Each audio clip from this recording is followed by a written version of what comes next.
तर बघू शकता आपली मॉर्निंग अशी झाली. तर चला तुम्हाला आजच्या नाश्त्यामध्ये दाखवते. बघा इकडं मिक्स अशी उसळ बनवली, चणा आणि मटकीची उसळ मस्त अशी. आणि तर रात्रीचं थोडंसं चिकन राहिलं होतं ते गरम केलं आणि मस्त अशा पोळ्या म्हणजे चपात्या बनवून घेतल्या.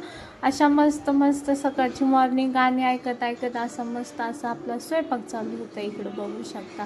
आणि स्वयंपाक झाला आणि नाश्ता करायला बसलो. माझ्या ताटात बघा काय 2 चपात्या, उसळ आणि आहोला नाही दाखवू शकत, आहो नंगे पुंगे आहेत तर चला त्यांना नाही दाखवू शकत.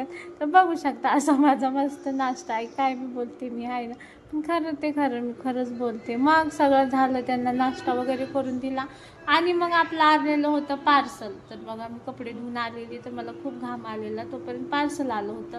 आणि इकडं मस्त असं पार्सल बघूया मी काय मागवलं. तर बघा ते भिंतीचं किती घाण दिसते वरचं पलीकडचं.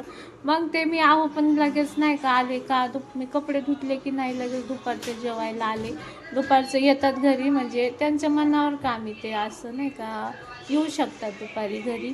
तर मग ते आले होते जेवायला. मी तर स्वयंपाक पण नव्हता केला, नाश्ता करून कपडे धुतले की लगेच आली. तर बघा हे मागवलं होतं मी पार्सल. तर ते मागच्या भिंतीला लावायचं होतं. मग पोरींना बघा सांगितलं लाव बाळा, मी पप्पांना जेवण बनवते. आणि मग इकडं माझी पोरीचं चाललं होतं काढणं लावणं. तर बघा किती मन लावून चाललं आहे. तर बघा माझी पोरगी बघता बघता एवढी मोठी झालं, समजलंच नाही. कधी मुलं मोठे होतात काही समजतच नाही. माझंच बचपना नाही चालला आणि माझी पोरगी एवढी मोठी झाली. तर बघा इकडं मस्त असं काय बोलतात सोयाबीन भात बनवला होता. मग पटकन काय बनवू म्हटलं, आता वरण भात तर नाही होणार एवढा लवकर, तर म्हटलं पटकन असा मस्त. पण बघा तर किती छान दिसते. ते लावले तर पहिलं किती छान घाण दिसायचं, आता बघा कसं मस्त दिसते. तर मग तिकडं मस्त असं लावलं आणि लगेच आहून दिलं कामाला. इकडं बापलेकीच्या गप्पा बघा, सेम कार्बन कॉपी आहे बापाची. सेम बसती, सेम खाती, सेम असं आहे दोघांचं. मग ते दोघं बसले जेवायला. तुम्ही विचारलं कशी झाली खिचडी, तर म्हटलं मस्त झाली, म्हणजे मसाले भात. मग त्यांना दिलं, सगळ्यांना खाऊन झालं. मग लगेच मी घेतलं किचन आवरायला. किचन वगैरे आवरलं. मग मस्त अशी भांडी घासली पटापटा.